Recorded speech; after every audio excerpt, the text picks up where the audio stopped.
Hello everyone, my name is Brandon Ingram, and I'm really excited to share with you what I've learned over the last few weeks with my classroom action research study that I've done for this course. A couple of years ago, I was looking for a way to make my classroom a little bit more engaging, a little bit more fun for the kids, and I came across this website called Classcraft. Classcraft is a web-based classroom management application or program that gives teachers tools to use in and out of class in the creation of a fantasy world RPG or role-playing game. If you've ever heard of Dungeons and Dragons or World of Warcraft, Classcraft would be a similar concept, but obviously suited to the needs of a classroom. Now, this course finally gave me the motivation I needed to initiate this in my classroom and see how things went. So what exactly is Classcraft?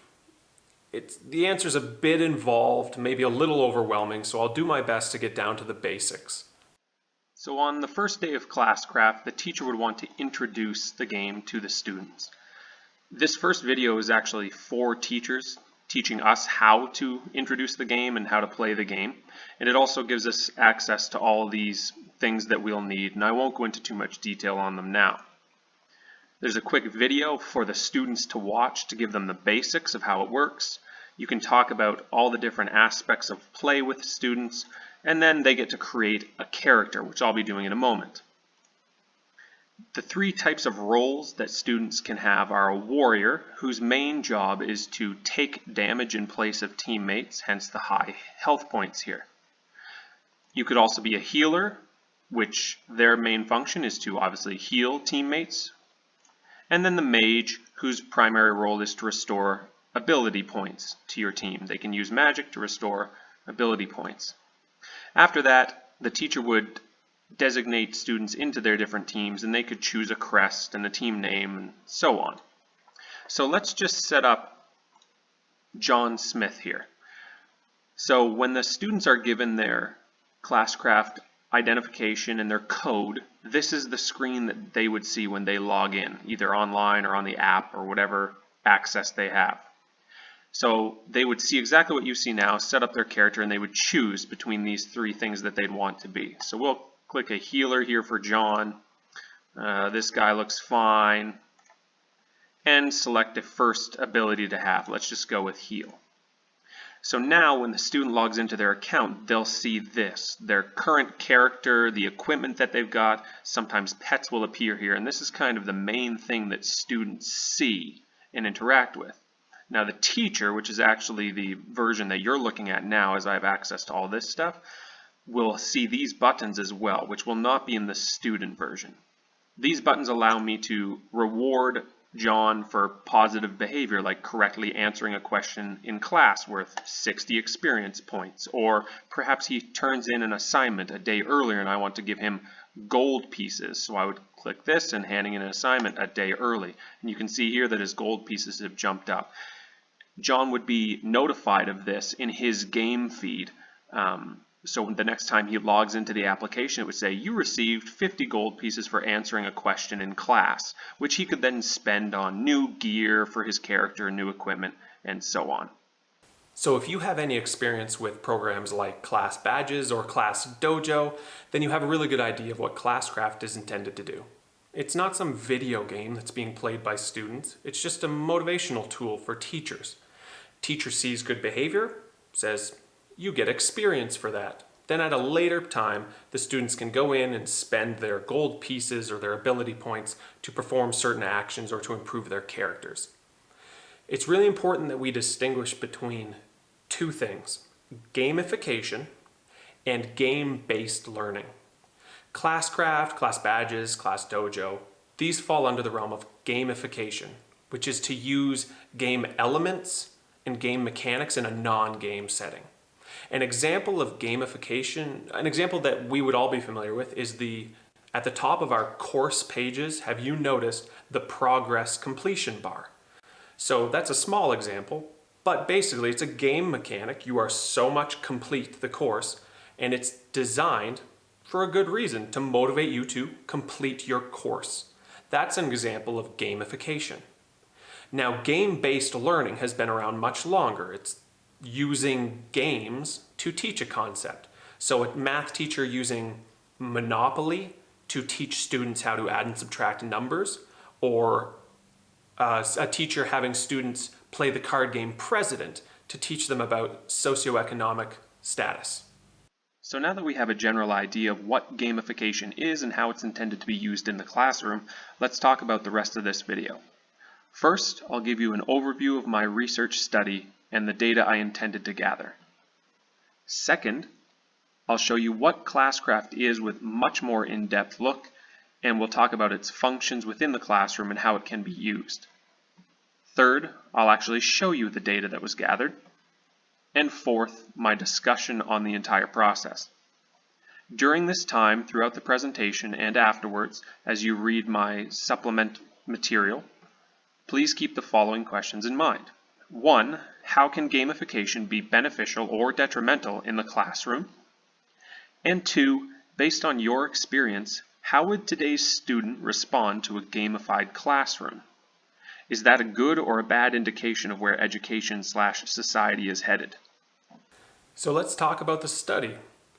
It's really quite simple. I just wanted to see if Classcraft or gamification had an effect on student behavior. Is it possible that adding these game elements into a typically non-game setting can engage and motivate students to do better? So the things that I wanted to take data on and the things that I wanted to measure were as follows.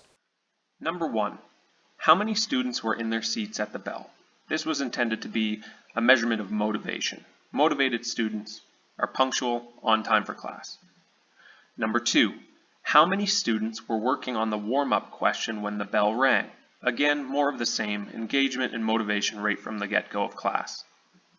Number 3, how many students were handing in completed homework and in-class assignments? That one kind of speaks for itself. And the last thing I gathered data on was how many hands were raised to answer questions when I, the teacher, posed questions to the class. I recorded data on these 4 behaviors for a 5-day control period, 1 week of classes, during which time I just taught my mathematics course as I normally would. Nothing special, nothing fancy. After that first 5-day week, a 6-week experimental period began with Classcraft. Data was recorded each of the 19 school days in that 6-week period. So for those of you questioning my competency as a mathematics teacher, I am fully aware that in 6 weeks of class time, there should be more than 19 class days. The problem here is that I live in the province of New Brunswick, where in my front yard there is approximately 9 feet of snow right now. So we had a lot of snow days, a holiday was in there, exam week. There were just lots of ways for my grade 8 math class to be interrupted. So despite 6 weeks being 30 days in most worlds, in mine it was just 19 days of school work, which was fine actually in this case. At this point, I'd like to take you guys through a virtual day in the life of what a classroom might look like while using Classcraft. It won't be exactly as it would be. It'll be a little bit more dense and compact than normal, but this will give you a good idea of what the program is designed to do, how it can be used, rather than me just sitting here talking about all of its functions or taking you through a tutorial that you could just look up online. Anyway, I'll walk you through how I used it in my classroom. So here is a typical day in the life of a grade 8 student in my class while we were doing Classcraft.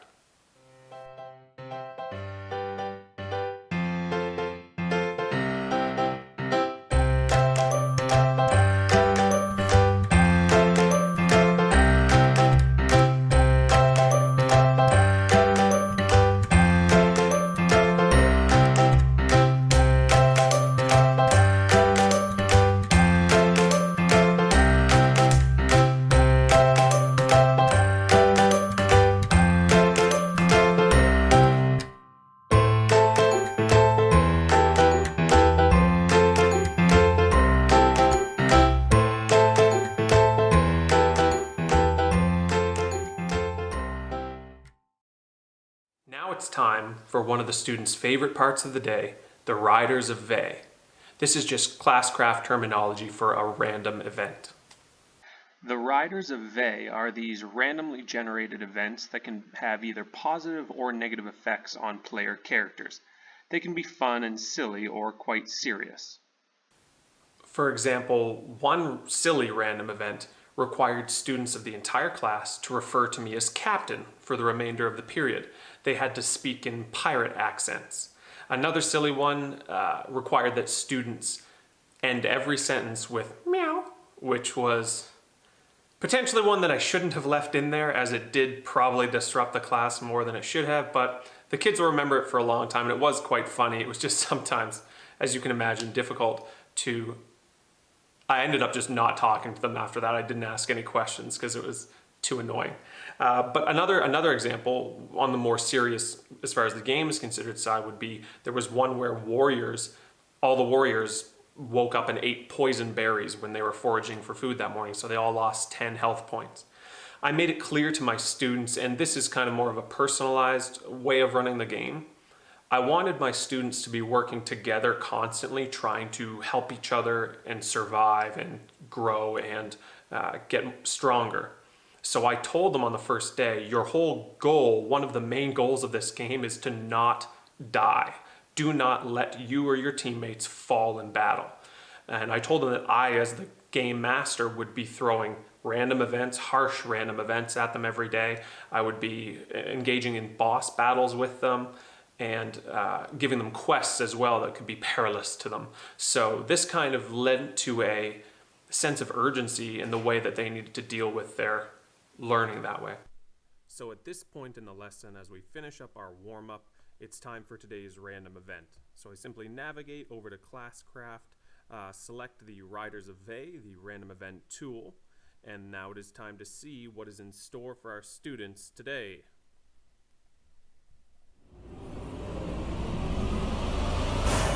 Battle of Champions. The player with the most experience on each team loses 20 hit points. So right in class, I would hit next on the board, and all of these characters would be losing 20 health points. So now, after the random event is done, it's time for class to just continue as normal. I teach, students take notes, I solve example problems. During this time, of course, I am taking note on how many of them have their hands up to answer any questions that I ask. Not a perfect way of measuring engagement, but it is better than nothing.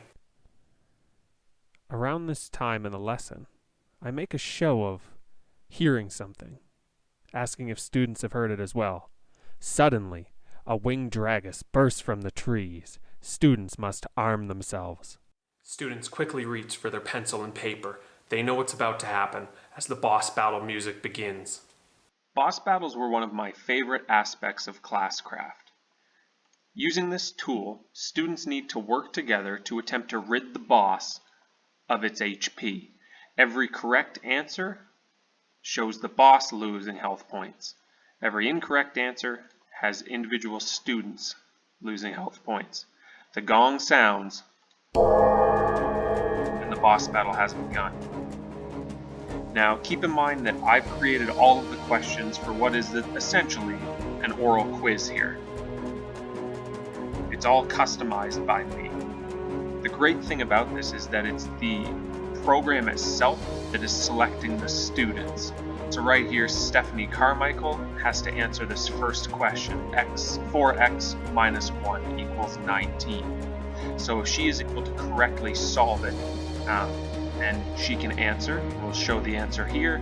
If she had said x is equal to 5, she would get the correct answer, and she would see damage immediately being applied to the boss character. Now we have John Smith. Let's say this one's a bit too much for him and he does not answer correctly. He said x was -7. So John got the answer incorrect. He would get the wrong answer and you'll see that damage is applied to him instead. So this was a really great tool that I found students loved a lot. And now, nearing the end of class, about 20 minutes remaining, I inform the students that they have been assigned a quest. In fact, this is homework, and it's shocking how many of them are quite excited about it. With that being said, the students grab their Chromebooks, which I would have in the room ready for them, and they begin to work on their in-class or homework assignment. When a student logs on to Classcraft for the first time, after they've set up their character, this is exactly what they would see. So this is Stephanie Carmichael, just a character I made up for the purposes of showing you what students might see when they begin their first homework piece with Classcraft. So what they would need to do is come over here to this sidebar and navigate down here to the quests icon. When they click that, they will see what is in fact just a homework assignment, but it looks much different to them. And this is what Stephanie will need to be doing. So if she clicks here, it'll take her here to a story that I've written, essentially. So this has very much nothing to do with the actual homework, but again, this is something that I enjoy as a person, so creating this kind of fictional story is a lot of fun for me. So she would, after reading this, hopefully, she would start the quest. So right here, she's already completed the introduction, and she's immediately met with a choice to go to Starfall Pass or Shamble Forest. And if she read the previous introduction, she would realize that this is kind of the harder direction, and this is the easier direction. Now, the questions of the homework over here are easier questions, but there are fewer rewards and lesser rewards to go that way. If you go Starfall Pass, the rewards are greater, but the questions will be harder. So Stephanie's pretty brave. She'll click here. The group fights against the cutting wind, hail, and sleet, blah, blah, blah, blah, blah. Now what she needs to do is select over here on the task. So in order to complete this task, she needs to solve these 5 questions correctly, of course, boxing her final answer. So everything, the way that I did it, corresponds to part of the story. Once she hits task complete, because I've allowed self-progress, self-guided progress here, she's allowed to immediately move to the next one. Teachers can, of course, set the parameters for this such that students cannot progress through it. Otherwise, they could just click all the buttons and get it done. So after she completes those questions, she'd be on to now the boatman. This is another task or another objective within the quest. Approaching the river, you see a scraggly old man, blah, blah, blah, blah, blah, a little bit of story again. Hitting continue, it takes you over to the task portion of this objective, and you need to write an algebraic expression or equation to correctly represent his riddles. So I've got these 3 riddles here, and students would have to write 3 times a number b21. So this would just be 3x equals 21. So Stephanie would have to write these things out on a piece of paper, her homework paper, which I've shown students previously how to set up the homework, and then continue on. And so on, the process just goes, the story continues, more tasks complete until we get to the very end, and that takes us to what is the quest, I forget what it's called, is the quest ending? It's essentially where you complete the quest and you get your rewards. So if she hits quest complete here, it doesn't necessarily come up and say it right away, but if she goes back to her character, you'll notice that she has more gold than she initially started with, and she's also gained experience. And I wonder if the game feed right here, yes, so if she selects her game feed, she would be able to see that she gained 20 gold pieces and 200 experience, and there were other avenues within that quest as well to gain gold and experience. So that's how a quest works. It's basically this fantasy story, but it's still just math homework. That's all it is, but just a bit of a different way of doing it. Now, I should let you know that it would be very unlikely, in fact, I never did it, to have a day that we did a random event at the start of the day, then a boss battle, and then homework. So it's not really a typical day. That'd be too much not instructional time. So I never did that. It was usually spaced about at least 2, typically 3 days between homework, or even more between boss battle sessions. I think in the 6-week period that I did, I only did 4 boss battles total. So about 1 a week is reasonable. It's review. So that gives you a good idea of where students are, where they need to be. So that's it. That's a day in the life of Classcraft, what it would look like. Students found it pretty interesting. But before we get on to the discussion of my findings, let's talk a bit about the data that I gathered and what I found with the data. Now, I completely understand what you must be thinking. that the research methods used here would not hold up to peer review, that I did not use the most appropriate research methods, and you are correct. So I fully recognize that. I'm not hiding from it. The observations I've made are purely anecdotal. But that being said, I still think there is some value in them, in what I have observed and what I've learned. So this table here shows the comparison of my student behaviors during the control period versus the experimental period. So prior to Classcraft and then during the Classcraft experiment. So during the control, the mean percentage of students who were on time in their seats when the bell would ring was 85% compared to 91% while using Classcraft. So not really hugely significant in my mind. The mean percent of students working on the warm-up when the bell rings. Now this did jump quite a lot, and just so you're aware, this was not an expectation that I only made clear during the experiment. My students have known all year that they are to be in their seat and working on the warm-up question when the bell rings. That's the expectation. So I think that was a significant jump to go from 49% to 74%. The mean percentage of students with completed homework assignments. Again, I think this is a significant jump to go from 71% up to 90%. I have always struggled to ensure that homework gets done by a majority of the class, and I feel like Classcraft, helped in that regard.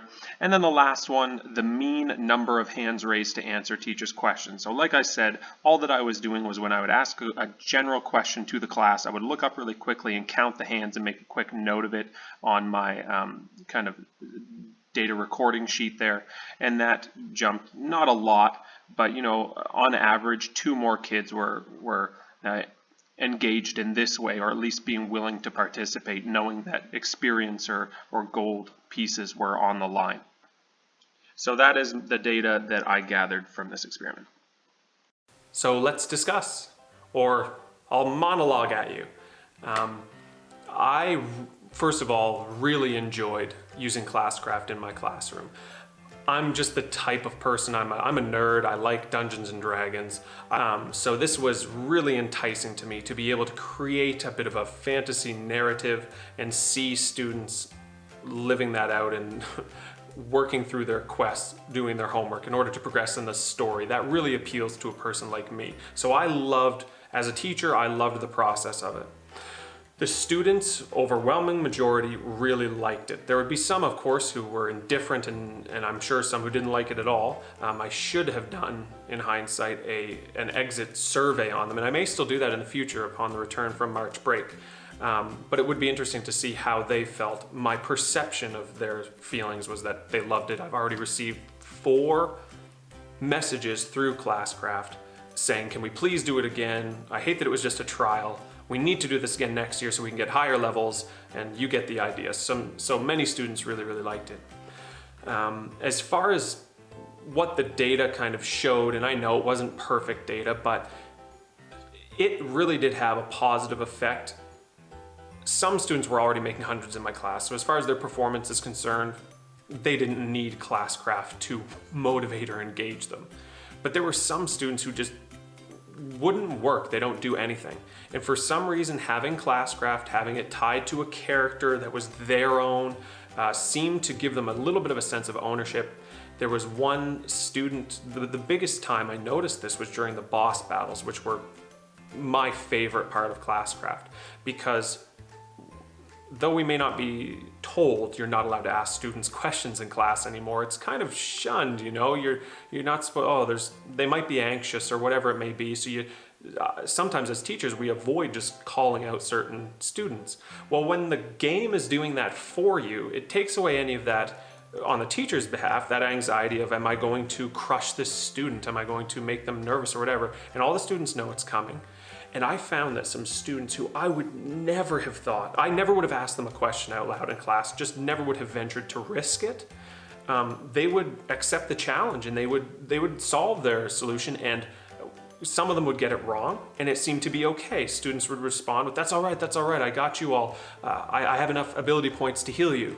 Whereas some students who I wouldn't think would have gotten answers correctly were, which was amazing. And it was really cool to see students who I've never, in 2 years teaching them, I've never seen them answer a question out loud in class or volunteer to answer, them answering it, getting it correct, seeing the damage be applied to the boss. It was really cool experience for me. What else did I learn?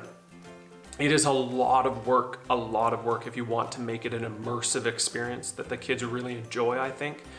Some teachers don't really do a whole like fantasy narrative. I kind of tried to approach it as a story or a book, like here's chapter 1, here's chapter 2, the way I did the quests. You don't have to do that, but that's what I did.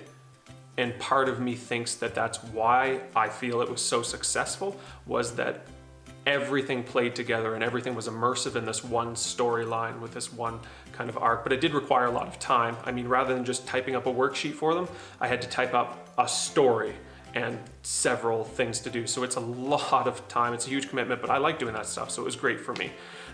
But I think the point I made in my paper and that I'm making now is that the effectiveness of definitely Classcraft and maybe gamification as a whole is largely, if not entirely, dependent on the teacher doing it. If you got a teacher who loves this stuff, can kind of understand how games would work and the balancing of whatever it may be, leveling up or reward systems, then I think it'll work. But if there's a teacher who's completely out of their element in something like that, it just wouldn't be worth it, I don't think. But something worth studying. The last thing I want to touch on with discussion, there's more I could talk about, but the last thing I want to touch on is some of my readings that I've been doing talk about a negative effect in the aftermath of something like this. So kids are having a really good time, the rewards are there, they're getting experience and gold and all this stuff for being on time and working on their stuff. What happens now that that's gone? What happens when I end Classcraft? There is no longer that external motivation to behave well. Will they continue to behave well? Will they go back to where they were? Or will they regress even further? So that's something that I'm definitely going to have my eyes open for and be paying attention for. Well, everyone, that is my presentation on Classcraft, using Classcraft as an incentive for positive student behaviors. I hope you enjoyed it. I hope it wasn't too boring. I tried my best to spice it up a little bit. So thank you so much for watching. Don't forget about those 2 questions, which I will post here in a moment for you to look over again. And I look forward to reading your discussion posts. Thanks.